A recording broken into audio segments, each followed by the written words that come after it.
Hey guys, welcome back to my channel. Woo, child, where do I even start? Okay, as you can see, I'm in my car. Because baby is he's sleeping and he's with dad. Originally, this video was supposed to be the both of us, but somebody got to be with baby. My mom had him last night and she's exhausted. So, dad had to take him. So it's been months. I don't even know when the last time I uploaded a video. It was definitely, I was maybe 6 months pregnant, and baby is 6 weeks old now. So it's been a while. This video is basically going to be my birth story. It was not, I'm gonna cry. I'm gonna cry, and it just is what it is. It was not a pleasant experience. It was traumatic for me because nothing went right. Nothing. Not the only thing that went right. The only thing that went right is that my son came out healthy. He came out crying, and he's been doing that ever since. But that's another story. That's another story. So right now, this story is going to be my birth story and what happened from the beginning to the end. So I don't know if I told you guys, but those who watch me know are close to me, or watch my videos are close to me.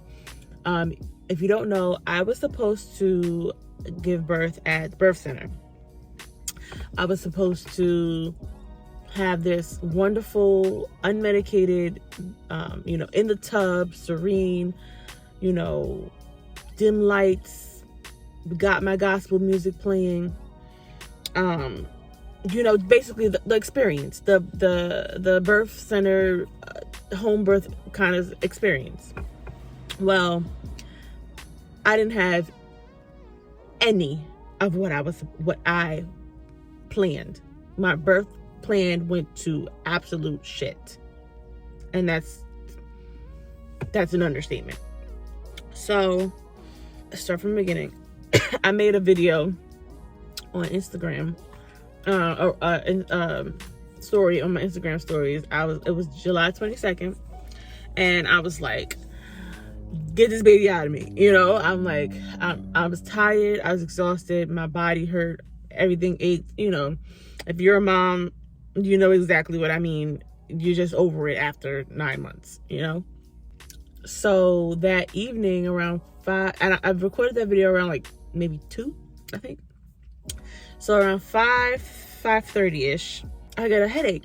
Now, normally this whole pregnancy I've been fine. I had no gestational diabetes. My blood pressure has been normal.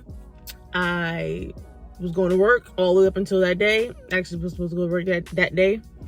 Everything's been relatively good, Well, and I've had a headache or two during my pregnancy, and I've been swelling through my whole pregnancy, like my feet, were swollen, and, my face, my nose, and everything, the typical pregnancy look.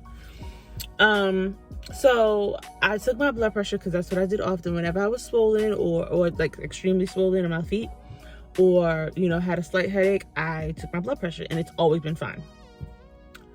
This time I took my blood pressure. Mind you, I was due on the 26th, and this is the 27th. This is the 22nd.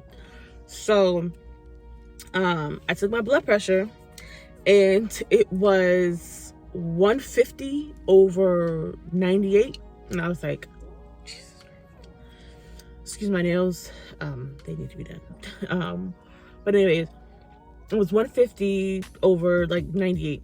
I took that the first time. I was like, okay, let me relax, let me calm down. I was bouncing on the ball. I was like, let me sit down. I had been bouncing on the ball prior to taking my blood pressure.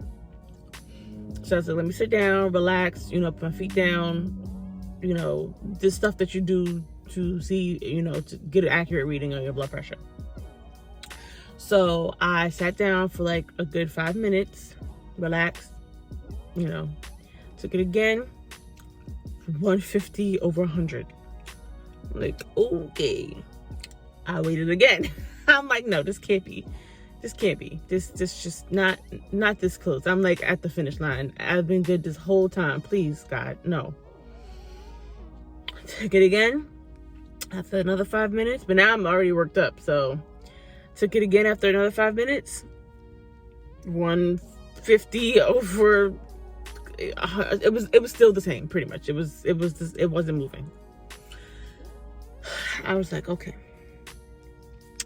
So I called my birth center and I was like, my blood pressure is this. What do you guys want me to do? Because at the birth center, you can't have anything wrong with you. You can't have gestational diabetes. Actually, no, you can. You have to manage it, but it has to be, managed by the time you give birth. But point is, you have to be healthy. So they don't want you to have, gestational diabetes. They don't want you to have high blood pressure. They don't want you to be high risk. So you can't have had a C-section prior, because they don't do VBACs. And if you don't know what a VBAC is, it's a vaginal birth after cesarean. So you have to be healthy and all the way up until it's time to deliver. Because the birth center, you do not get medication. They do not have access to get like emergency C-section equipment. They do not have all the stuff, that if anything went wrong, they don't have everything. You'd have to be rushed to the hospital, which is down the street. Like 5 minutes, not even 5 minutes down the street. They like, we're gonna schedule you for, we're gonna call the hospital, and we are going to let OB triage know that you're coming in. And I'm like, okay. So I think my mom was home. My mom had just got home, I can't remember. I think my mom was either home or she had just got home. But I told her, she had just got home. Like, we gotta go to the hospital. My blood pressure is high and the birth center wants me to go to the hospital to, be evaluated. And she's like, oh God. So I get to the hospital. Oh, I didn't call my husband. Funny thing is, I didn't call my husband right away because I didn't want to worry him. In case it was nothing. Although I would have told him I was there once I was there and everything's fine. I just don't like to worry people. I don't like to cause a scene. I don't like to work people up until, it's necessary. He called me when I got in the car, and he was I think he was supposed to go to the gym, but he said he's not gonna go to the gym. He's just gonna come straight home. And I was like, well, you might as well just go straight to the hospital because I'm on the way to the hospital. He's like, you're already to the hospital, what happened? And I told him what happened. So he got there before me because his job was close to the hospital. So we get to the hospital, and we can only have one person, care person. So my mom had to leave, unfortunately, because my husband was there. So we get there, fill out all the paperwork. They take my blood pressure, and sure enough, it was like 150 over 98 or some crap. It was the same. It was 150 over the same thing the whole time. So of course they admit me. Now I'm pissed. I'm upset. I'm crying. I'm emotional. I'm all the things. I'm all the things. I'm like, this is strike one. This is strike one. Well, strike one was the blood pressure. Strike two was the fact that I now had to be admitted to a hospital. I did not want to give birth in a hospital. I did not want to give birth at a hospital. I did not want to give birth at a hospital because of the Black maternal fetal death rate. If you don't know what that is, look it up. But it's a thing amongst the African American community where basically not all hospitals, not all nurses, doctors, and medical professionals treat everyone this way, but it's more than none. It's more than a little bit, and it's more than I'm comfortable with. So I just always had this negative connotation towards. Funny thing, I work in a hospital, but I work in a hospital because I want to take care of my people. I want to take care of everybody. Let's not get that twisted. I want to take care of everybody. But my people are, let's be honest, we are the minority, and we are most of the times treated as such. So that's why I work in the hospital. Anyways, so I didn't want to give birth in the hospital because in my mind, I didn't want to die. I wanted people to care about me, and the birth center cared about me. It was always one-on-one. My doctor's appointments were always 30 minutes or more. They take the time to listen to you. They know about that. We talk about it all the time, the black maternal fetal death rate in hospitals. They understand completely. It's one of the reasons why they were established. So, yeah, so strike one was my blood pressure. Strike two was the fact that I had to be admitted to a hospital. I was scared. I was upset. I was mad. I was all the things. They tell me that I'm so now so they took my blood pressure again after they didn't told me that I will be admitted. I took my blood pressure again. I think the second time it went up to 160 over 90 something. I was like, it's not gonna go down because I'm pissed. I'm mad, I'm pissed, I'm frustrated, I'm angry, I'm everything. I'm all the negative emotions. And, you know, my mom and, you know, my doula and, you know, everybody's telling me, you know, you gotta calm down. And I'm like, how the hell am I supposed to calm down when nothing right now is going the way that I plan, you know? And of course, you know, you want to make God laugh, tell him your plans. But I didn't understand why this was happening, you know? I prayed about a healthy pregnancy all through my pregnancy, and then all of a sudden this monkey wrench gets thrown in, and I'm like, I don't know why. So I'm trying to relax, and I can't. Then they take my blood, because they take my blood pressure every 15 minutes now.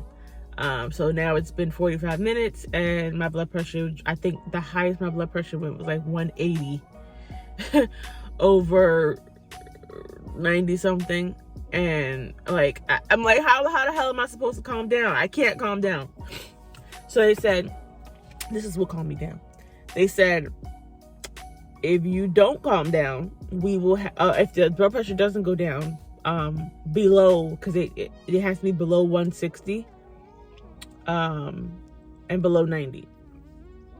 Like the systolic number has to be below 160 and the bottom number has to be below 90 in order for you not to get magnesium sulfate. Magnesium sulfate is to treat preeclampsia, which is what this is considered. With my blood pressure being so high, this is now considered preeclampsia. And which, if you don't know, preeclampsia is when you have an elevated, during pregnancy, when your blood pressure is elevated, extremely elevated, and there's protein in your urine and swelling of the face and hands and extremities and all that stuff. You get a headache, all that stuff. So they diagnose you with preeclampsia, and then they give you magnesium sulfate, because magnesium sulfate prevents eclampsia, which is, eclampsia is when you start to have seizures because your blood pressure is extremely high. So in order to prevent the seizures, they give you magnesium sulfate. However, magnesium sulfate makes you feels like shit. It makes you feel like pure shit. So like your body just, it makes you feel like shit.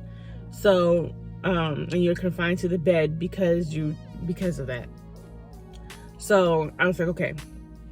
I prayed about it. I said, God, please, I don't want this. If I've got to be in the hospital, and I still want to deliver naturally, I don't want to have to be hooked up to IVs and all this other crap. I don't want to.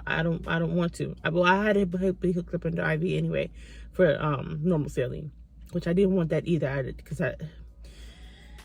Anyway, so I calmed down. The next two blood pressures that they took were both under 160 and under 90. It was barely, but it was I think it was like 159 over like 88. I think that was the next one after that. And then the one after that was like 150 over 89 or something like that. It was so close to, and then so they were like, okay, so we don't have to start you on a magnesium sulfate because your blood pressure is going down. When I tell you I prayed harder, I pray all the time, but I prayed like, God, please.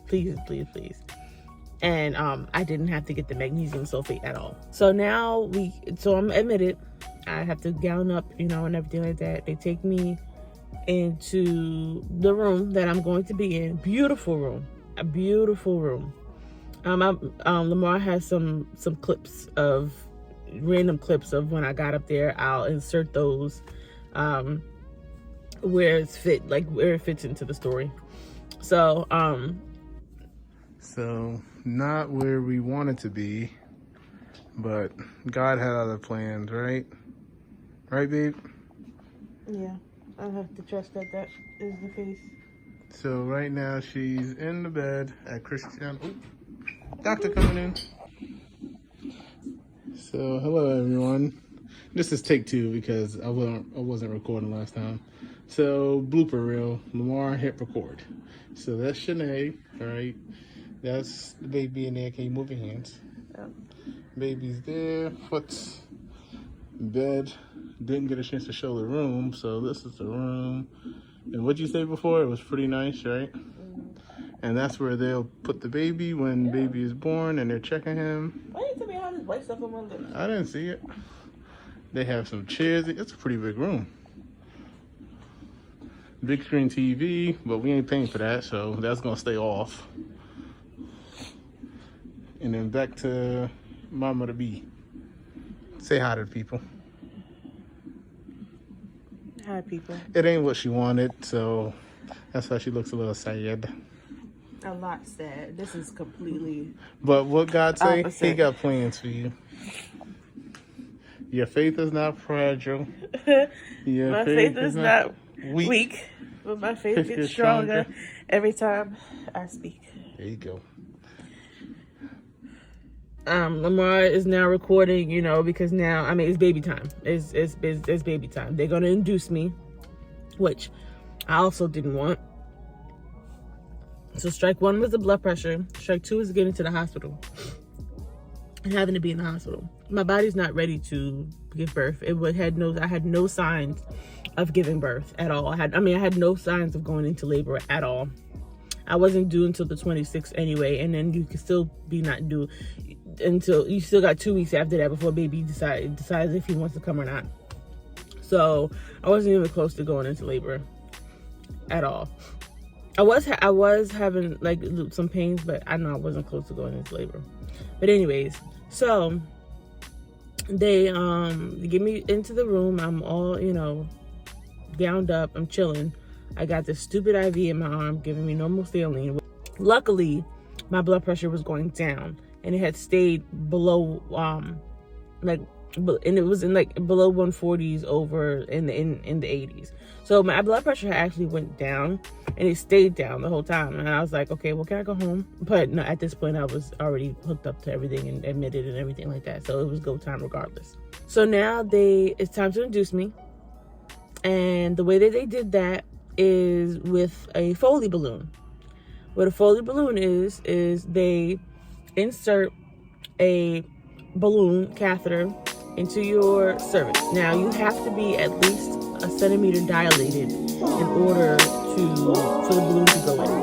Because if your cervix is closed, there's no way for them to put the balloon in. Your cervix has to be a little bit open for them to put the balloon in. Well, I was only like half a centimeter dilated, and I've been a half a centimeter at that point dilated for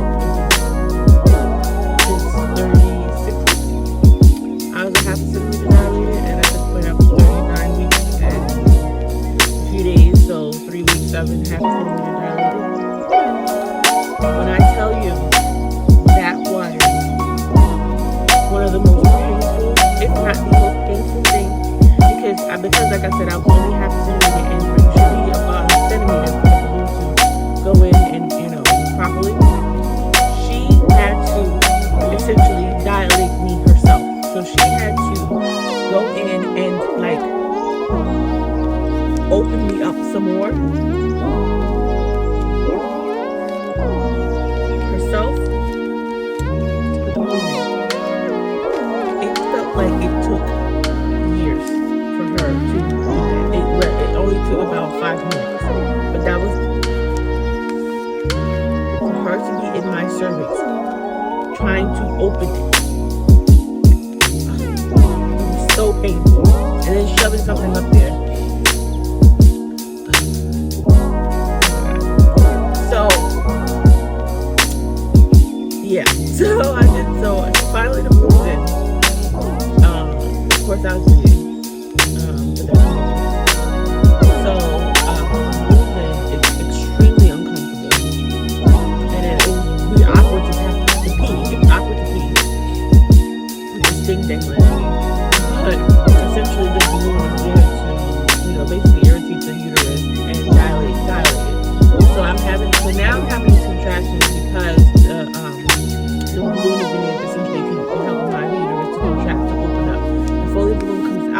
or falls out once you dilated 3 centimeters. So they check you every 4 hours. So 4 hours later, I don't remember any of the times. Like I said, I got to triage at like 6:30. So at this point, I think it's like maybe 8 o'clock. So 4 hours later, they check you to see if they can just pull the balloon out, or if you go to the bathroom and it just falls out. So 4 hours later, she checked me and I was 3 centimeters dilated. She pulled the balloon and it came right out. Update number, I forget. So it is currently after 5 a.m. This is my little cot I was sleeping on, and I ended up putting on the hospital socks. And that's Mama Bear. She is, what are you? 3 centimeters and 60% effaced. 60% effaced. After the balloon. The good news is that her pressure came down, which is awesome. But now she just pooped. Contractions are what are they? What do you mean? They're a lot. As far as pain? Yeah. No, they're mild. So you said you're 3 centimeters and what? 60% effaced, but they're mild right now. Looking at the monitor, she's I have no idea. Nothing should be happening right now. You're not having them right now. I said nothing should be happening right now. Yeah, it's at 10. So I guess that's the baseline. Yeah. And we're watching Friends. That's not Friends. That's Full House. Whatever. However, I was not contracting on my own once the balloon came out. So the balloon came out, and after that, they expect you to be, start contracting on your own for the rest of the way. The balloon was to help, to induce. But now it's time, once your body has been induced, and started contracting, they're expecting it to continue to do so since it started. Well, like I said, my body was not ready. I'm my first time mom. My body don't know what the hell to do. So my body was not contracting after that. Like, I had no contractions after that. So now they said, okay, so now we have to start you on Pitocin. So this is strike 3. Strike 1 was the blood pressure elevated. Strike 2 was the me being admitted to the hospital. Strike 3 was having to be induced. And this is strike 4. Now I have to go on Pitocin, which is a synthetic version of oxytocin, which your body naturally produces when it goes into labor to help you contract. Pitocin is synthetic, so it forces your body to contract. Pitocin contractions, if you're not a mom, if you're a first time mom, if you've never been pregnant before, Pitocin contractions are like if your body was at 10 centimeters dilated, and those hard, strong contractions, those are Pitocin contractions just the whole time. So I didn't know the experience of that yet, though. I had just heard. So sorry about the gum. It's helping me relax, because telling the story works me up every time. So I'm so sorry about the gum chewing. But anyways, what was I saying? Okay, so they start the Pitocin, and they hadn't broke my water yet. They were waiting to see if it would break on its own. I think they checked me another 4 hours later, and I had only dilated another centimeter, and I would think I was like 50% effaced. So the thing with the fact that I dilated to 4 centimeters, they were like, okay, well, we're gonna break your water and see if that speeds up the process.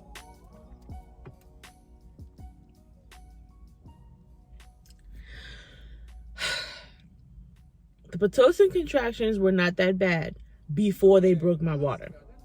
I felt the contractions. I have a very high pain tolerance. I felt the contractions. They were not pleasant, obviously, but they were manageable. They were manageable. When they broke my water, they turned up the Pitocin at the same time.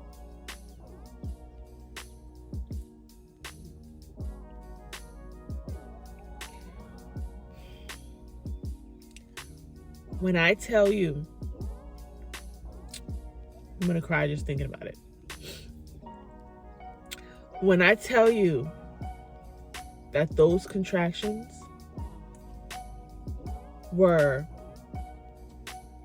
the worst pain that I have ever felt in my entire life. I heard about it. I was like, well, when they started themselves, I was like, these are fine. I'm like, why do people say that these are so bad? You know? And it wasn't that bad to me. But when they broke my water, Jesus and God in heaven, I felt like my body was being torn apart. And the thing is, with the Pitocin contractions, they don't come, like, they're not like your regular contractions where your body contracts maybe every, 2 to 3 minutes apart, and so you have time to breathe and relax between contractions. No, these contractions were coming every 30 seconds. And the thing is, the contraction would last maybe 30 seconds, the longest 30 seconds of my life. But I feel like once it subsided, it came again in like 15 seconds. So it was really like every 15 seconds, to be honest. And the contraction lasted 30 seconds. It was... So I endured that pain for 2 hours. 2 hours I endured that pain. And then I finally said, no, I can't do it anymore. I need an epidural. That's strike 5. So all these strikes, I mean, like, are being crossed off the birth plan that I had where I didn't want any of this stuff. I'm just, okay, well, that's out now. So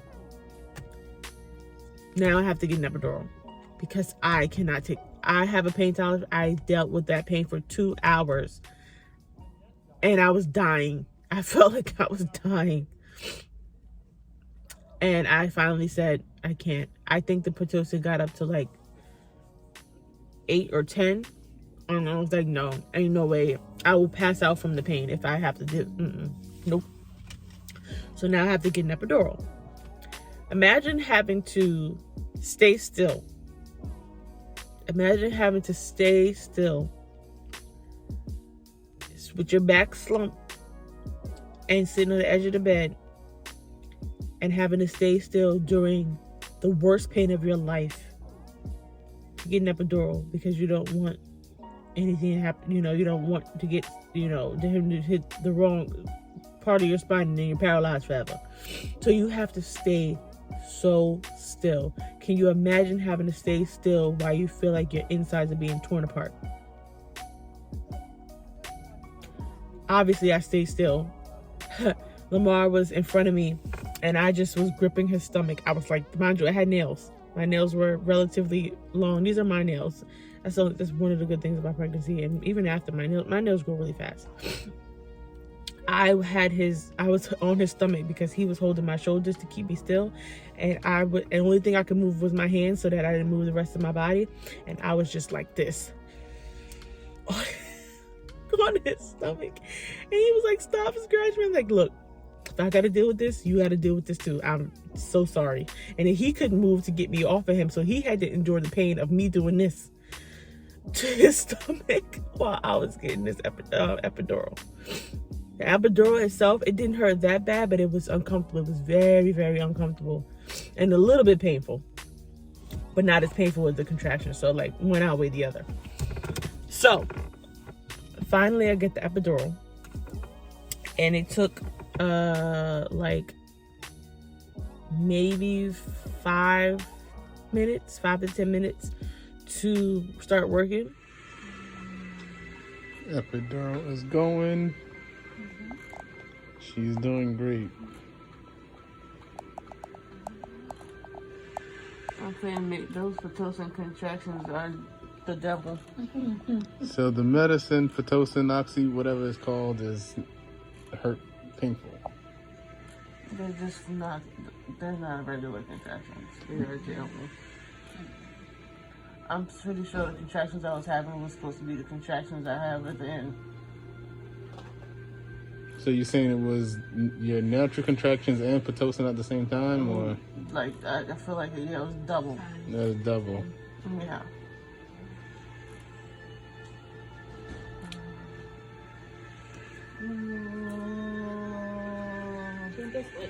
Being numb from the waist down was so uncomfortable.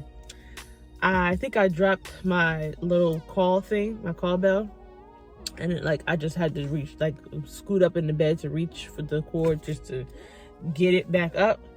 I tried to pull myself up. It was complete dead weight. It was dead weight. It was it was so uncomfortable. It felt numb, but it also felt like pins and needles. Like you basically, when your foot goes to sleep, if you're sitting on it for too long, it felt like that. It was so uncomfortable. So uncomfortable. I no longer could get up. I no longer could move. I could no longer do anything. So I couldn't do anything. But I didn't feel the contractions anymore. My husband I had to pee in a bedpan. My husband had to clean me up. That was we're intimate all the time. It is what it is. But I think that part, having to wipe me and all that kind of stuff that, I think that we reached a new level of intimacy there with him having to clean me up. I didn't poop, but I had to pee a lot. So yeah, he had to clean me. So now I know he'd do it when we get old and gray. You gotta do what you gotta do. We're married. We do good, better, or worse, death do us part. So anyways, okay, fast forward. So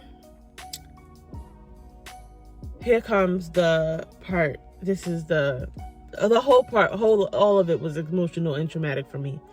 But now, so we're on the Pitocin. I'm not feeling anything. I'm chilling. I'm thinking everything's cool. Blood pressure is fine. It hasn't gone up, spiked since I got to the room. The nurses and the doctors kept coming in and looking at my monitor. Now, I'm hearing his heartbeat because they got me hooked up to the fetal monitor to hear the heartbeat and to watch the contractions.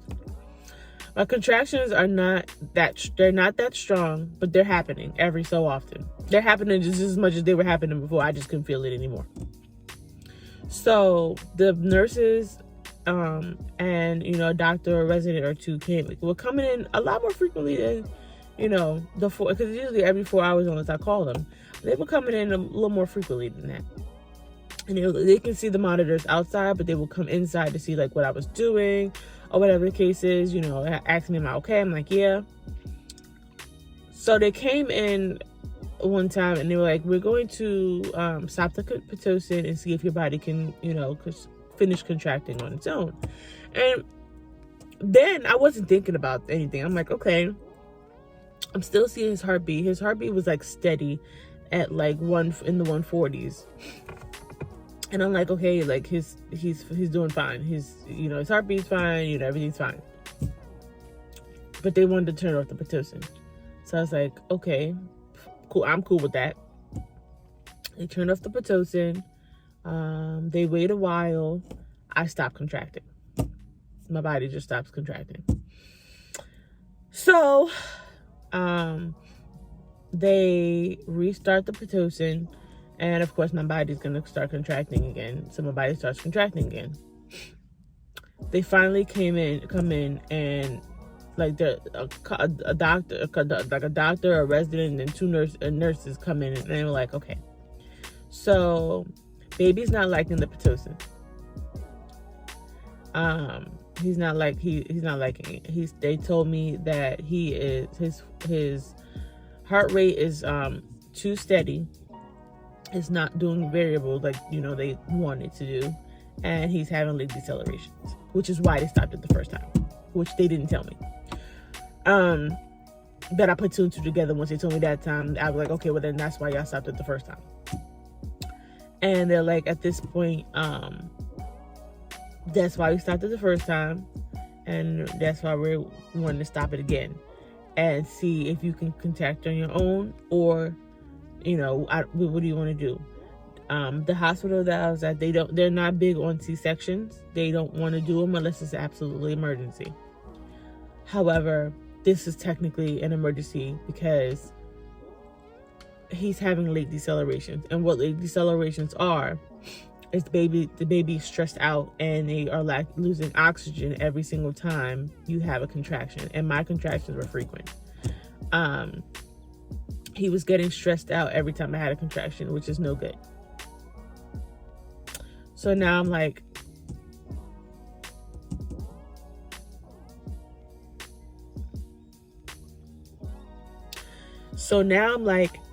okay, so now I have to have a C-section because this is the second time it's happened because y'all stopped the Pitocin the first time. Obviously, he was having late decelerations then.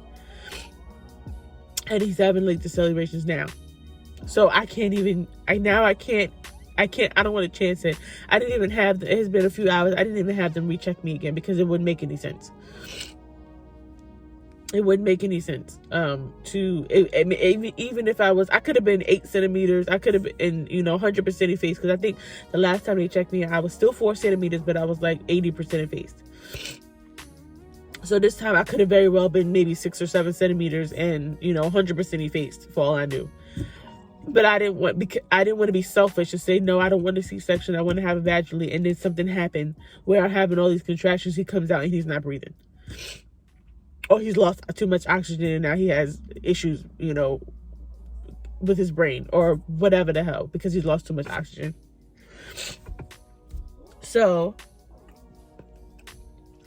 I talked to my husband for all of 5 minutes and we pros out the pros outweighed the cons of getting a C-section because at this point I just wanted it to be over.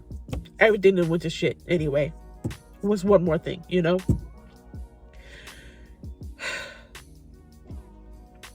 So we decided that we're gonna go through with the C-section because I don't want to put my son at any more risk than he needs to be. I was fine, but he wasn't. So reluctantly, they're like, okay, they apologized. First of all, I want to say that the staff at Christiana, that's where I worked. That's where I went.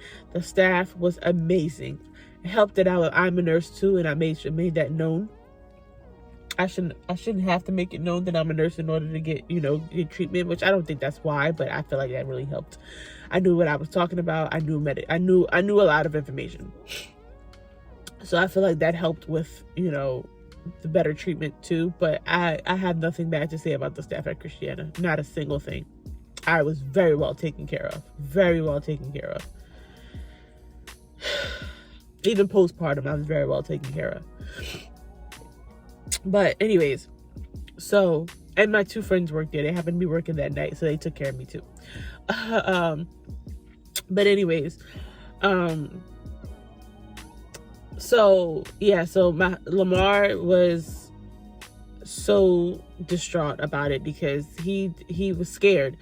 So C-section, basically they're cutting me in half and taking out a baby. It's a major surgery. It's nothing to take lightly. Anything can happen. You can throw a clot.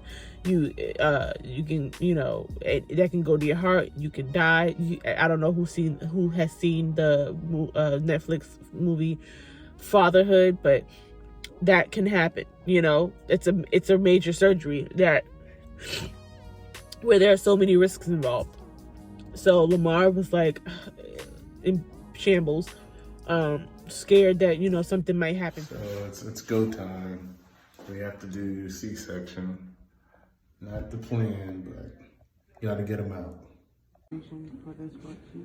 So a decision was made to do a cesarean, aka C-section. It just doesn't make any sense to keep pumping medicine and stressing out Shanae and the baby. So the best course of action now is to surgically get him out of there so we can meet our boy.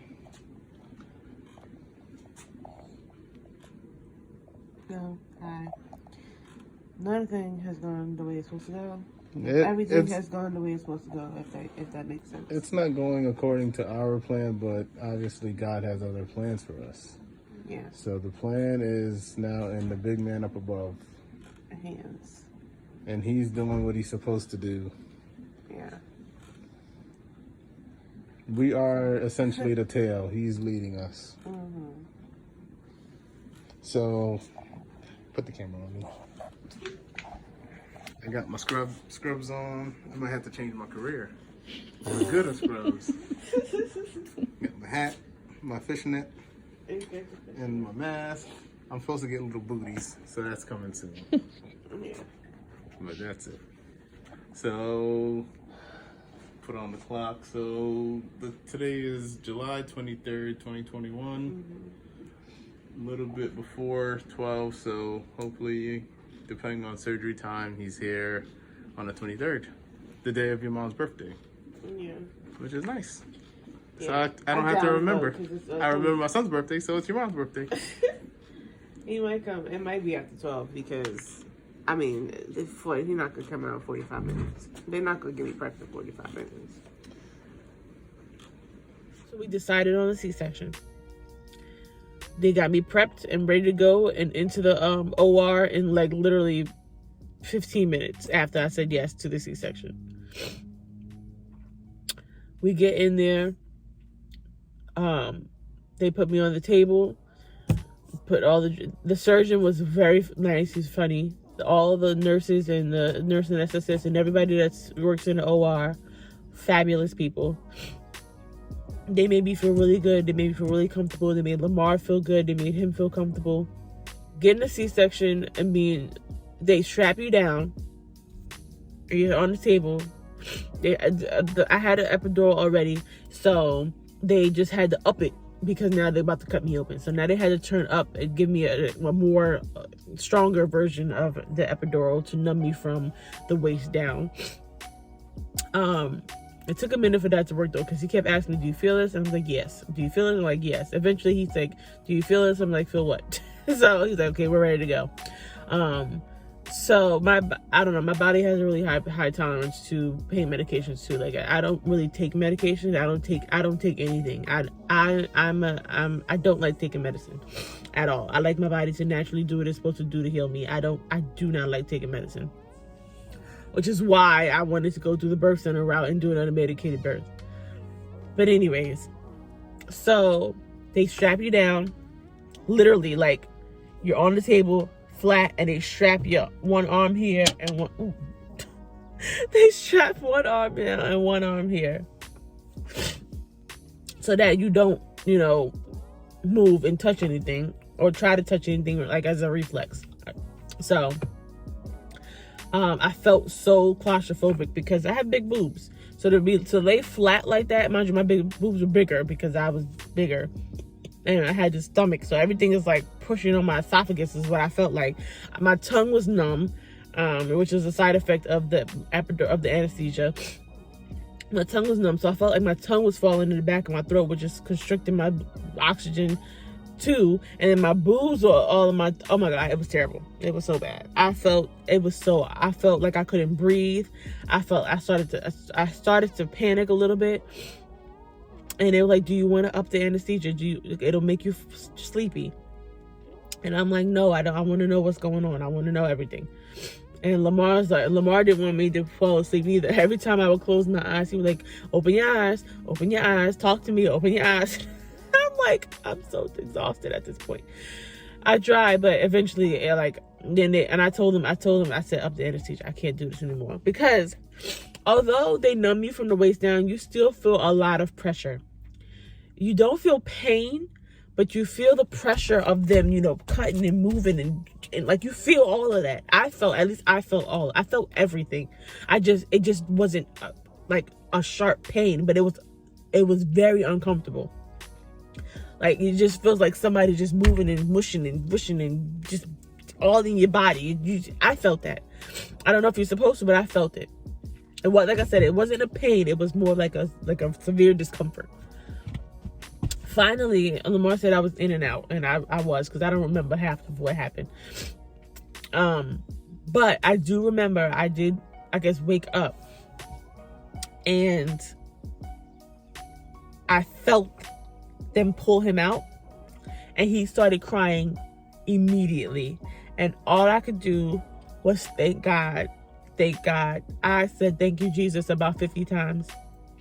I don't even know if they tried to show him to me or give him to me. I don't even know. I don't remember much of anything. I was so out of it. Lamar cut the cord, and they had him wrapped up and everything. He cut the cord. He took pictures of him holding him, and they were sewing me up. That part, I also felt that too. I felt them sewing me up. Like I said, it didn't feel like pain. Well, let me take that back. Once it got to the end, I don't know if the anesthesia, I don't know if it started wearing off. But once they got to the end, I felt it. It was sharp pain. I felt them sewing me up towards the end. And that shit hurt. Like I said, I have a high pain tolerance, so I didn't say anything. But I was like moaning a little bit, moaning and groaning. And they were like, we're almost done. But I felt that shit. And to this day, when I have like a I guess a pain there, it's on the right side, because that's where the cut is. It's not in the middle, it's more like on the right. And I think that's because my whole pregnancy, he liked to lay on the left side, so they cut more towards the right side so they don't cut his face. Or cut him in general, or his face. He did have a cone head when he came out, which means he was definitely in my pelvic. He was descending, because I think I also when they were checking me, they were like, oh, he's like negative. I think the last time they checked me, he was like -2. So it starts at -5 and it goes all the way to him coming out. So it goes -5, -4, -3, -2, -1, 0, and then 1, 2, 3, 4, 5, which is obviously 5 is him coming out. But 1 is when you see him start to like a crown, like he gets to. So 0 is when he's right in your pelvic inlet. Like if they touch, they go in your vagina. He's like, oh, I feel the head. That's pretty much 0, and then it goes 1, 2, 3, 4, and then come out. So he was -2. By the time they came in, I didn't even have them check me again. So he very well could have been engaged in my pelvis, but we didn't even check to find out. But he did have a cone head, which means he was definitely descending down. Like I said, I could have very well been ready to push, but I didn't want to chance it. I just didn't want to chance it. I just told them not to even check me, because even the checks hurt. The checks they hurt too. To check, for them to stick their fingers up there to check you, that hurts too. And it's uncomfortable, I should say. Anyways, so he's here. His APGAR score was 8. They told me it was 8 after the first minute. And an APGAR score basically is they checking to see did he cry when he came out? Did he cry? Was his arms and legs blue? Is he breathing? Is he floppy, or is he does he have his reflex? Is he, moving? That thing like that. And so nobody really gets a 10, because most babies, when they come out, their hands and feet are like blue. Because of oxygen. I mean, they got to get the circulation together. So for most part, nobody gets a 10. They mostly get an 8 or a 9 maybe. But he got an 8 every time, for both the first minute and the 5th minute, because they check both. They check at the 1 minute mark and they check at the 5 minute mark. Some babies who don't do that well on the 1 minute mark, they get their bearings after coming out, and they do well at the 5 minute mark. So he did well on both minutes. So here we are. The next video that you'll get will be the first 6 weeks of having a newborn. And I will tell you right now, that's another thing that's not going as planned. Well, it's not going as planned. It's starting to get better. But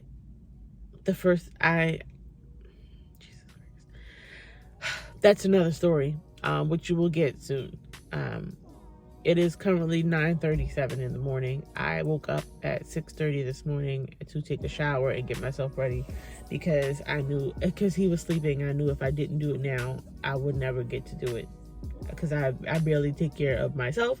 It's been all about my son for this past 6 weeks. Because he has been having a lot of digestive issues, and that's, like I said, that's a whole nother story in itself, and I will talk to you about the first 6 weeks of his life coming up soon. But I wanted to get this video out there just to let you guys know I'm okay. Baby is here. He's relatively healthy. I thank God. I mean, he is healthy. He's just having his little tummy problems right now. His digestive system is figuring itself out, but other than that, he's healthy, and I could thank God for that. So yeah, thank you guys. Don't forget to comment. What's my outro? Oh, don't forget to comment, like, and subscribe, and do all those things that YouTube provides. Until next time, I see you in my next video. I love you guys. Bye.